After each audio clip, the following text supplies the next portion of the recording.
والله يدعو إلى دار السلام ويهدي من يشاء إلى صراط مستقيم.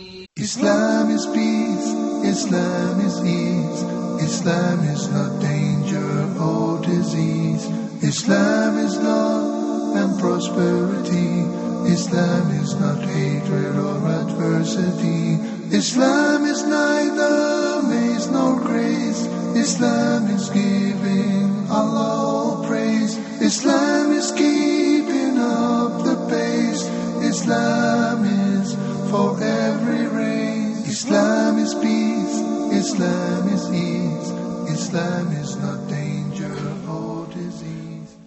Welcome to this edition of Beauties of Islam. I'm your host, Yusuf Estes.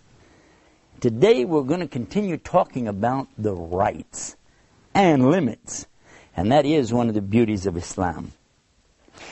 I recall when I first came into Islam that I was pretty much impressed with some of the Western teachings and some of the incidences that were taking place at the time.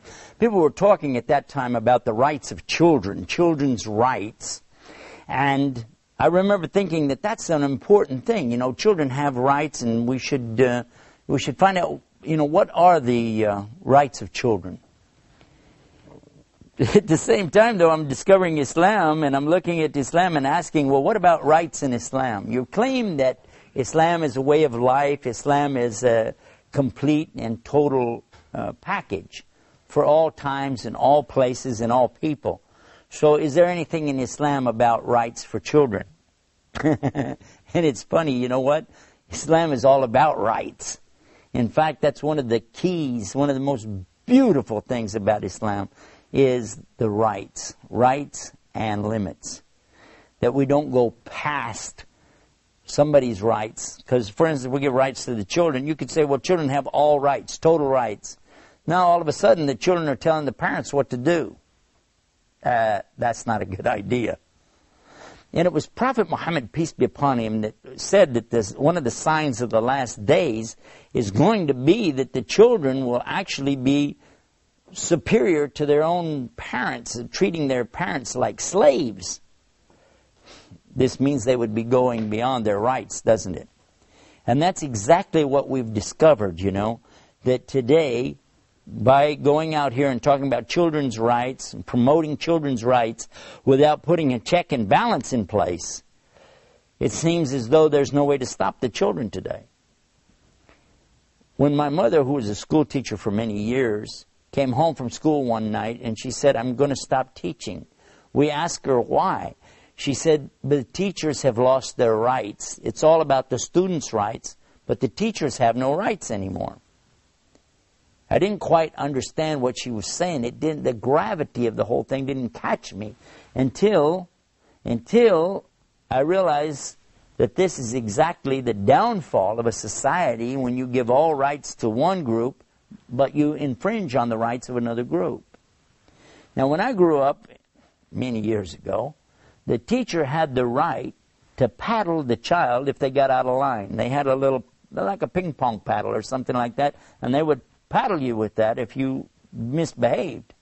But then they passed a law and said no teachers can use this paddle anymore. Well, then what happens? Well, some of the teachers, they would try to swat the child with their hand. Well, they made a law against that as well. They said, no, you can't do that. That's not going to work. So now the teacher has no way to say anything over the student. They can't stop them. In fact, it got to the point where the students would challenge the teachers and say bad things in the face of the teacher and say, what are you going to do about it? Well, what could the teacher do? What can they say? Because here you are, you're trying to teach a class and you got students that will just stand up and say anything, do anything, and what can you do? It got to the point where some of the students were actually striking the teachers. Now that became a serious problem. And of course, then the students began striking each other, hitting one another. And now who can stop them? Because if you put your hand on the child, maybe you grab them too tight, you leave a mark on them or something, they can go to the authorities and you can go to jail. You started out in the morning as a teacher, you wind up at night as a jailbird. Because why? Because you don't have any longer the right to discipline the children. Now, according to the Bible, and that was one of the things that I was very impressed with, of course, in those days as a preacher in Christianity, we find the teaching that's very clear: if you spare the rod, you'll spoil the child. And I always derived the meaning out of that it meant that you have to use the rod at least to let the child see that you're in authority here, Then the child will behave. Otherwise, they don't see any reason to follow the rules, because there's not going to be any punishment if I don't, so who'll stop me? Spoil the rod, spare the rod, spoil the child. That's what it says. Spare the rod, spoil the child. But when I got to Islam, I said, well, what does that teach? They said, well, in Islam, you're not allowed to pick up a stick and beat children. That's not permissible anyway, so we don't have that. But we do have the thing where we teach the children from early on the proper respect for authority. And this is instilled on the child from the time that they're able to move around, that time they're able to start thinking. They learn what they can do and what they mustn't do. This is pretty normal amongst most homes. You see the mother, she'll say, no, no, no, no, don't do this, don't do that. That's normal, and it's good. Of course, in an Arabic home, they will be saying, la, la, la, la, la, la. It's the same meaning. Don't do it. But as they get older and they begin to talk, speak, think, and converse with their parents, that's when the importance of teaching rights and limits really comes into play. Because it is right for the child to have a time to play with their toys. And it's also right that they should share their toys. But there has to be a limit. And the limit is going to be that the child cannot go and take from the other children without their permission. So we begin to teach them about asking permission. I remember one of the things that my dear friend Muhammad Abdul Rahman, who was the one who helped me get to Islam, that he taught us this by example. He was very good at giving examples of things so you could see it. One day he went to my daughter, who was about 6 years old at the time, and he asked her if she would like to borrow $1. I said, "You borrow $1?" She said yes, so she borrowed the $1 from him. She borrowed $1. He said, okay, and you're my witness. I was a witness. Okay, you got a witness, you borrowed $1. A couple of days later, he asked her, do you have $1? She said she had 4 quarters. He said, okay, can you pay me back the $1 you owe me? She said, okay, and she gave him back the 4 quarters. After she went on to play, I asked him, what was that all about? He said, didn't you get it? I said, no, I don't think I understand what's going on. He said, okay, I was teaching her that if you borrow something, you must pay it back. But you don't pay it back with anything extra. For instance, if she would have said, thank you for loaning me $1, here's the $1 back and maybe a piece of candy, he said, I wouldn't take it. That would be wrong in Islam. That goes beyond what's right. The rights of borrowing are that you give back exactly what was borrowed without anything extra with it. Otherwise it would be called riba or usury. And I thought, whoa, you're teaching a child something, this is too complicated. You're starting out a little kid. He said, no, this is when it's starting.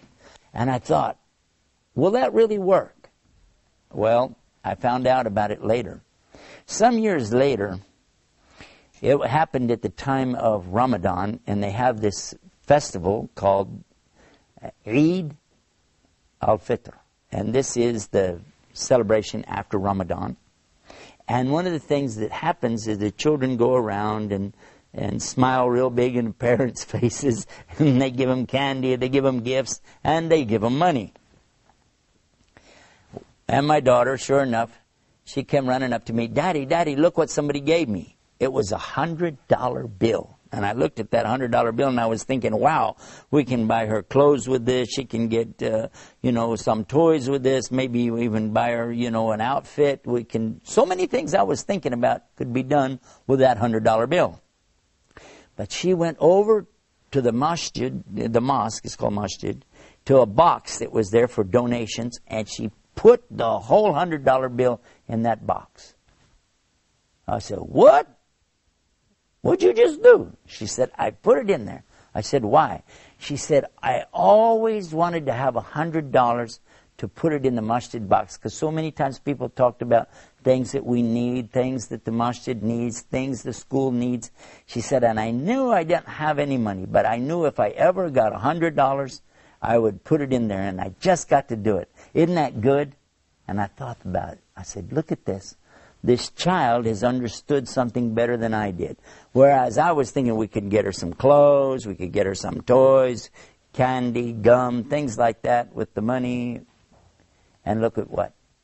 She's understanding value, a value that's a higher level of value, not just dollars and cents. So what we're learning from this kind of rights is that there is something with limits too. You don't just think about what I get for me. You don't just think about, how is this going to benefit my circumstance right now? But you think about how it will benefit others. And by the way, all the time you're doing that, Allah is for sure going to be recording and making sure that you get full reward here and in the Day of Judgment. So this is something really big for us. This kind of rights that we're talking about, really, we could talk about this for a very long time. There's a lot of depth behind it. But what I'd encourage you to do is to study this. Sit with your teachers of Islam and read the Quran and read some of the stories from the books. Like this is Sahih Bukhari. These are some of the teachings of the Prophet Muhammad, peace be upon him. And we find a lot of things in there that will really help us to understand about rights and limits. And I'll give you an example of just one of the things that impressed me an awful lot about this was the rights and limits is spelled out in one of the chapters of the Quran.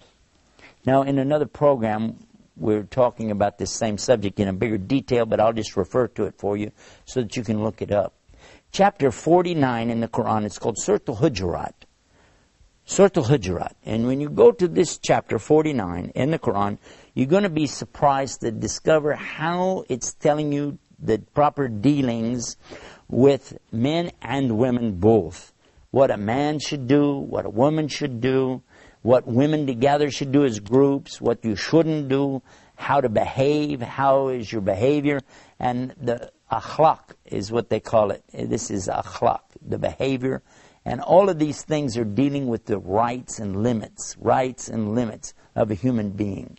I think this is a good chance for me to sum it up and tell you that if you go to our website, the website it's called beautiesofislam.com, and you'll find programs like this will be displayed there. And you'll get a chance also to find our other links that will take you to the Quran and the teachings of Muhammad.